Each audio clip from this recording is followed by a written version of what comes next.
You ever tiptoe into your baby's room at 2 a.m. just to check they're still breathing, then lie awake, wondering if you're helping while watching the baby monitor like you're waiting for a bomb to go off? I used to think that meant I was a good parent, but what I didn't realize was every time I hovered, adjusted, or touched their back, I was quietly making sleep harder. Not just for them, but for me too. Because babies don't just learn from what we say. They learn from what we do. And when we check on them constantly, their nervous system starts to believe, sleep isn't safe unless someone's watching me. What feels like love is accidentally turning them into startle-prone nap ninjas who can't stay asleep unless you're within a 10-foot radius. And that's just mistake number one. Basically, you've become their emotional Wi-Fi router. If you leave the room, the connection drops. In this video, I'll show you 10 parenting mistakes almost every new parent makes, and more importantly, how to gently unwind those patterns so your baby can feel safer, sleep deeper, and so can you.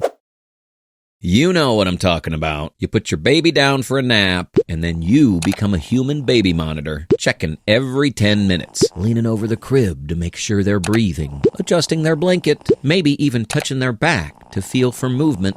It feels like responsible parenting, like vigilance, like love. But here's what's really happening. You're teaching their nervous system that sleep isn't safe. Every time you enter their room, you're subtly signaling danger. Their brain starts associating sleep with interruption. Even when they don't wake up, their brain registers your presence. You're conditioning them to link sleep with interruption, not safety. The fix, once they're down, stay out for at least 2 hours. Use a baby monitor. And no, this doesn't mean watching a video monitor at 3 a.m. like you're in a Jason Bourne film. Except your mission isn't espionage. It's watching a baby fart in their sleep.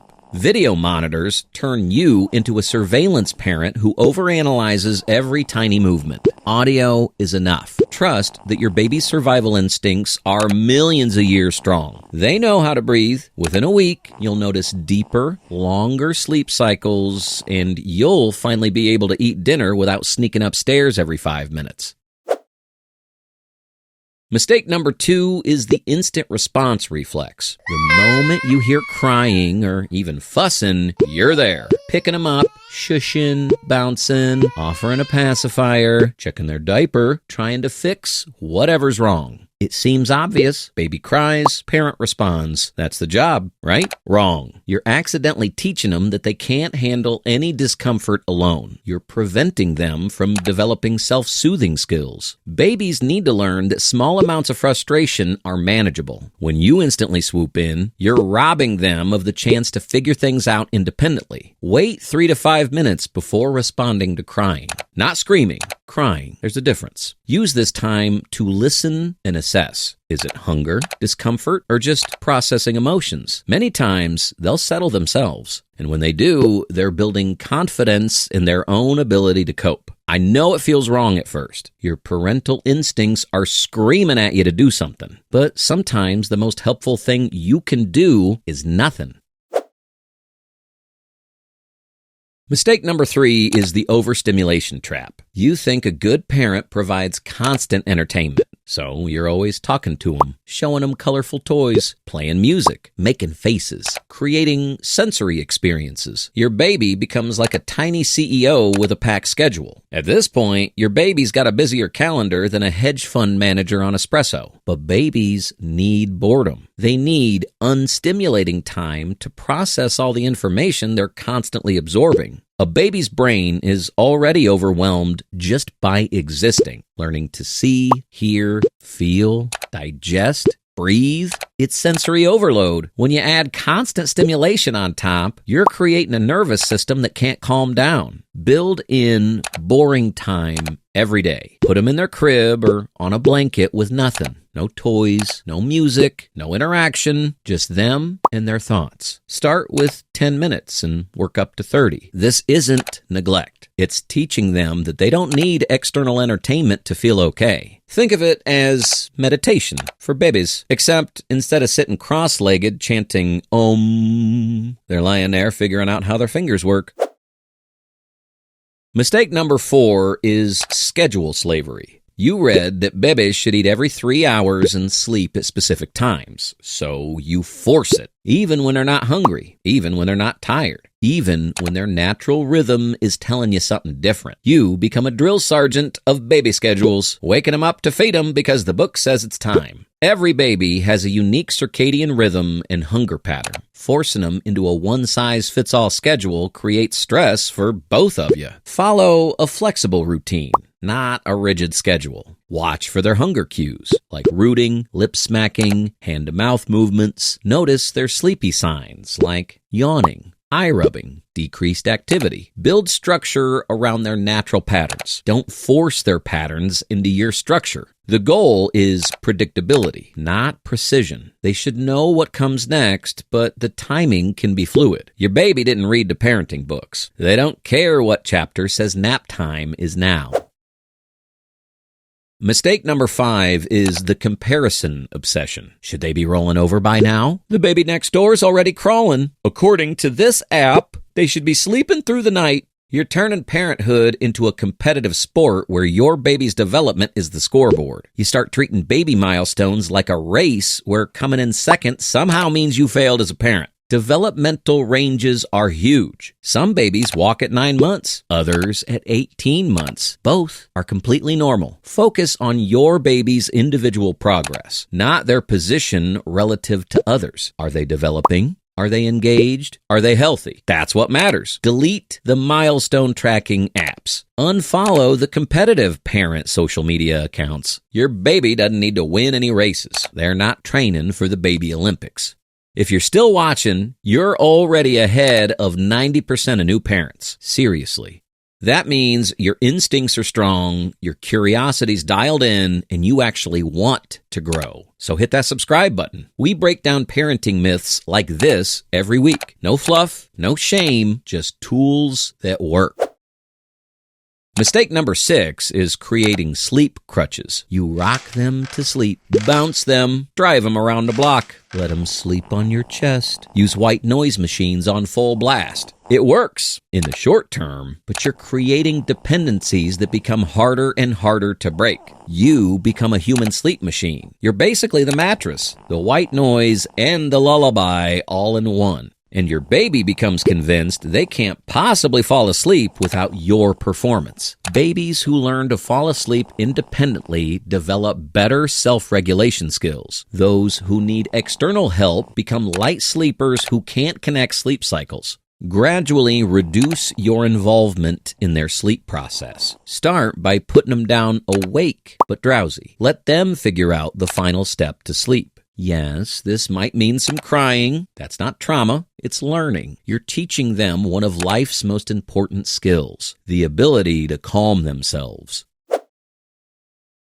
Mistake number 7 is guilt-driven decision-making. You co-sleep because you feel guilty about them being alone. You skip naps because you feel bad about putting them down. You carry them constantly because you worry they feel abandoned. Guilt feels like a parenting compass, but it usually just points toward your comfort, not your child's growth. Ask yourself, is this decision good for my baby's long-term development, or am I just trying to feel better as a parent? Sometimes the most loving things to do feels uncomfortable in the moment. Teaching independence often requires tolerating your own anxiety about their temporary discomfort. Your guilt doesn't make you a better parent. Your choices do.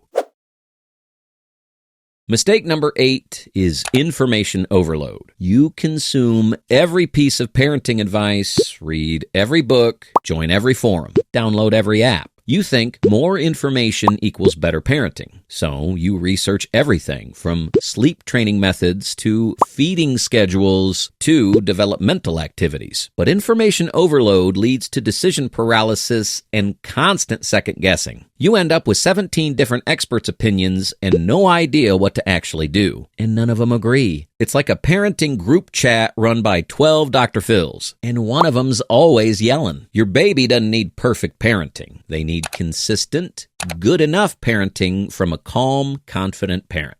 Pick 2 or 3 trusted sources maximum. Read them once, then trust your instincts. Your intuition, combined with basic knowledge, is more powerful than a master's degree in child development theory. Stop researching every decision to death. Make a choice, commit to it for at least a week, then adjust if necessary.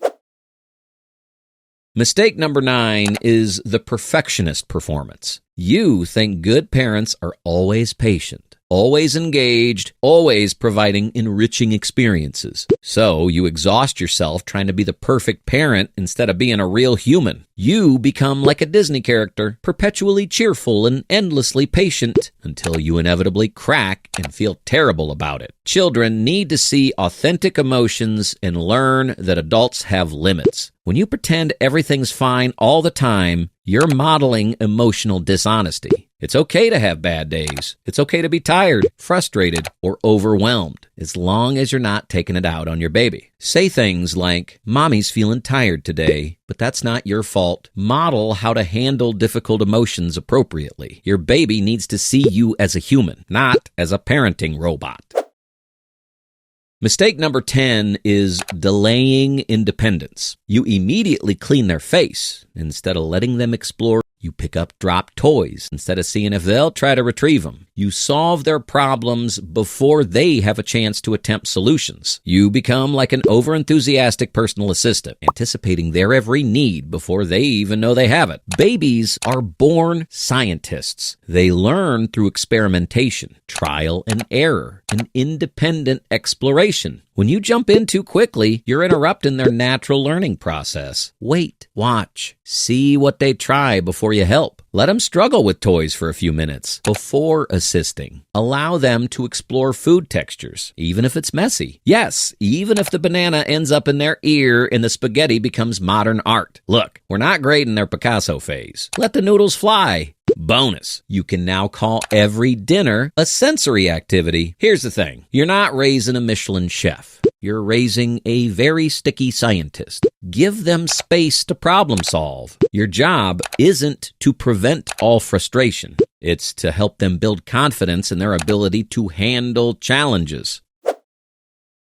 They don't make you a bad parent. They make you a human parent trying to do your best with incomplete information and overwhelming love. The goal isn't perfection, it's awareness. Once you recognize these patterns, you can adjust. Your baby is resilient. They won't be damaged by the mistakes you've already made. They will benefit from the changes you make starting today. The most confident, secure children come from parents who were willing to let them be uncomfortable sometimes, who trusted them to handle small challenges, who loved them enough to teach them independence. Pick the one that stung you the most and flip it, because the tiniest change today can shape the kind of child and parent you'll be proud of tomorrow.